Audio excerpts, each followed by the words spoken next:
Friends எல்லாம் நல்லா இருக்கீங்களா? வெல்கம் டு கனா தமிழ். நம்ம சேனலில் வந்து இன்னைக்கு வந்து சாயந்தர ஸ்நாக்ஸு ரொம்ப நாளாக வந்து செய்யறதே இல்லைங்க. சாயந்தரம் ஆனால் ஏதாவது வேலையை முடிச்சுட்டு வரவே 7-8 மணி ஆகிடுது. வந்தோன்னே ஏதாவது சாப்பிடணும் போல இருக்குது. அப்புறம் ஏதாவது இருக்கிறத முறுக்கு செய்கிறோமாப்பா, முறுக்கு சீப்பு முறுக்கு இதெல்லாம் செஞ்சுட்டு இருக்கோமா, அதில் ஒன்று எடுத்து நாங்கள் சாப்பிடுவோம். எங்கள் வீட்டுக்காரங்களுக்கெல்லாம் அதை சாப்பிட முடியுது இல்லையா? இப்போ ஒன்றுமே செஞ்சு கொடுக்க மாட்டேங்கிறேன், ஒன்றுமே செஞ்சு கொடுக்க மாட்டேங்கிறேன்னு மோலாஸ் பண்ண ஆரம்பிச்சுட்டாங்க. நமக்கு தான் நேரமே இருக்க மாட்டேங்குதா? இன்னைக்கு சும்மா நம்ம வீட்டில் உள்ள அரைக்கலாம் இல்லை, அரிசியெல்லாம் ஊற வச்செல்லாம் அரைக்கலை. வீட்டில் நம்ம கூழெல்லாம் ரெடி பண்ணிட்டு இருக்கோம்ல, அதுக்கு பச்சரிசி அரைச்சி வச்சுருக்கோமா, கழுவி காய வச்சு திருவையில் அரைச்சி வச்சுருக்கோமா, அந்த மாவு வச்சு தான் இன்னைக்கு நான் நீர் உருண்டை செஞ்சு தரவான்னு கேட்டேன். சூப்பராக இருக்கும், செஞ்சு கொடு அப்படின்னு சொல்லியிருக்காங்க. இங்கே பாருங்க, நம்ம திருவையில் உடச்சா வச்சுருக்காமா, ஏற்கனவே நான் கூழ் காய்ச்சலாம் உங்களுக்கு காமிச்சிருப்பேன். அந்த அரிசி தான் இந்த மாதிரி இருக்கு பாருங்க. நீங்கள் என்ன செய்யணும்னா, பச்சரிசியை கழுவி காய வச்சு நல்லா காய்ச்சதுக்கு பிற்பாடு மிக்சியில் போட்டு உடச்சிங்கனாலே இந்த மாதிரி வந்துடும். அந்த மாதிரி எடுத்துக்கிட்டு நீங்களும் வீட்டிலே இந்த மாதிரி செய்யலாம். நம்ம ஊற வச்சு அப்புறம் அதை வெயிட் பண்ணி அரைச்சி இது மாதிரி செய்யாமல் இந்த மாதிரி டக்குன்னு செய்யலாம். சூப்பராக இருக்கும். நல்லா ஒரு பொறப்பொறப்பாக இருக்கும் உருண்டை நம்ம சாப்பிட்றதுக்கு. ஊற வச்சு அரைக்கிறதோட இது நல்லா பொறப்பொறன்னு சூப்பராக இருக்கும். இப்போ வாங்க எப்படி செய்கிறதுன்னு பார்க்கலாம். அதுக்கு இந்த அரிசியில் நான் வேணும் கொஞ்சம் ஒரு டம்ளர், ஒரு 200 டம்ளரில் ஒரு டம்ளர் எடுத்து இந்த அளவுக்கு கொஞ்சமாக உப்பு போட்டு கரைச்சி வச்சுருக்கேங்க. இது நல்லா ஒரு மணி நேரத்துக்கிட்ட ஊறட்டும். ஒரு மணி நேரத்துக்கிட்ட ஊறட்டும். அப்புறமா நான் என்ன செய்யறேன்னு பார்க்கலாம். இப்போ இதை ஊற வச்சுட்டு நம்ம போய் வேலையெல்லாம் முடிச்சுட்டு வந்து அப்புறம் என்ன செய்யறதுன்னு பார்க்கலாம். இப்போ வந்து நம்ம நீர் கொழுக்கட்டைக்கு அரிசி மாவு எடுத்து ஊற வச்சேன்னா, இப்போ கரெக்டாக 1 மணி நேரம் ஆகிட்டு என் வேலையும் முடிஞ்சிருச்சு. மணி இப்போ 7 ஆகிட்டு. இப்போ வாங்க நீர் கொழுக்கட்டை செஞ்சிடலாம். அதுக்கு அடுப்பை பற்ற வச்சு எண்ணெய் சட்டியை வச்சு 2 ஸ்பூன் எண்ணெய் ஊற்றிருக்கேன். நம்ம மாவு கலக்கி வச்சுருந்தோமா, அந்த மாவு பாருங்கள். ஏன்னா இது வந்து நம்ம கூழுக்கு செஞ்சதா கொஞ்சம் குறைந்து ரவா மாதிரி இருக்கும். அதனால நம்ம கொஞ்சம் நேரம் ஊற வச்சுட்டோம்னா நல்லா ஊறி இருக்கும்.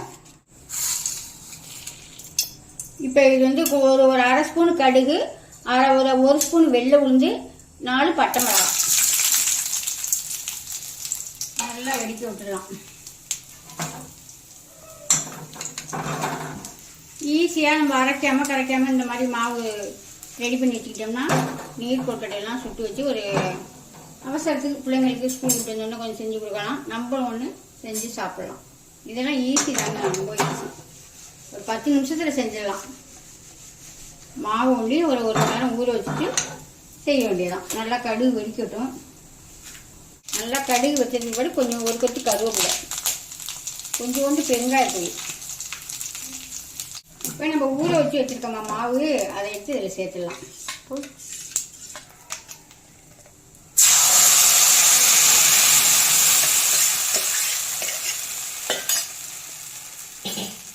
இதுக்கு தேவையான உப்பு அவ்வளோதாங்க. நல்லா வதக்கி எடுத்துக்குவோம்.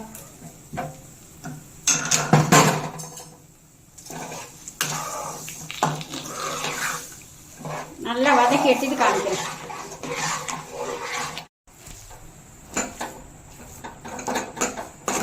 நல்லா வதக்கணுன்னு இந்த மாதிரி வந்துடுச்சா பார்த்தீங்களா? இப்போ எடுத்து நம்ம கையில் நல்லா அழகாக உருட்டலாம். இப்போ நான் ஒரு தேங்காய் முடி எடுத்து திருவி வச்சுருக்கேன். அதை இதில் சேர்த்துக்குவோம். சேர்த்து அதையும் நல்லா ஒரு கலந்து கொடுத்து ஊற்றி வச்சிட வேண்டியதான். அரிசி மாவு ஒன்று எடுத்து ஊற வச்சுட்டோம்னா ஒரு 10 நிமிஷத்தில் கொழுக்கட்டை ரெடி. இந்த பக்கம் வந்து கொழுக்கட்டை சுடுறதுக்கு தண்ணி சூடாகிட்டு ஈஸியாக எந்த அளவுக்கு ஈஸியாக பார்க்க முடியுமோ அப்போ டக்குன்னு பார்த்துடணும். ஏன்னா நாளி ஆகிட்டு செஞ்சு கொடுத்தா 2 சாப்பிடுவாங்க. அப்புறமா டிஃபன் சாப்பிட்ற டைம் வரும்ல, நல்லா கையில் தொட்டு பார்த்து உருட்டுற முடிஞ்ச அளவுக்கு சூடு போதான ஆறுன விட்டு ஊற்றி வச்சுக்கலாம். இப்போ நைட்டு டிஃபன் என்னென்னு பார்த்தோமா, நம்ம வீட்டில் சப்பாத்தி மாவு நம்ம வீட்டிலேயே ரெடி பண்ணுற மாவு தான், திருவையில் அரைச்ச மாவு. சூப்பராக பஞ்சு மாதிரி இருக்கும். நான் சப்பாத்தியை சுட்டு காமிக்கிறேன். அப்புறம் அது தொட்டுக்க பார்த்தீங்கன்னா சூப்பரான தொட்டுக்க தக்காளி தொக்கு. இது தக்காளி தொக்கும்பாங்க, தக்காளி கடையலும்பாங்க, தக்காளி மசியலும்பாங்க. இதுக்கு ஏகப்பட்ட பேர் இருக்குது. இது நாங்கள் தக்காளி தொக்குன்னு தான் சொல்லுவோம். இதுதான் செஞ்சுருக்கேன். இப்போ சப்பாத்தி இப்போ நல்லா ஆறுனதுக்கு பிற்பாடு நல்லா சின்ன சின்ன உருண்டையாக உருட்டி வச்சு இந்த மாதிரி உருட்டி வச்சு வேக வச்சு எடுத்துக்க வேண்டியதாங்க. பக்கத்துலேயே தண்ணி சூடாகிடுச்சு, நம்ம வச்சுக்கலாம். நல்லா வேகட்டும், பார்க்கலாம். நீர் உருண்டை வெந்துச்சான்னு பார்த்துலாமா? நானே இது ஃபஸ்ட்டு டைம் நாங்கள் செய்கிறேன். எல்லாம் அரிசி ஊற வச்சு தான் நானும் செய்வேன், அரைச்சி. கேட்டாங்களா, அதுக்காண்டி இது செய்யலாம் அப்படின்னு செஞ்சுருக்கேன். எப்படி இருக்குன்னு பார்க்கலாம். அது எடுக்கையிலே நல்லா சாஃப்டாக இருக்குப்பா, பஞ்சு மாதிரி இருக்கு. பாரணும் கிட்ட கம்மிங்களா, பார்த்தாலே உங்களுக்கு தெரியுதா, சுட்டு பொசுக்குது. நல்லா சாப்பிட்டா நல்லா சூப்பராக வெந்திருக்குங்க, பஞ்சு மாதிரி இருக்குங்க.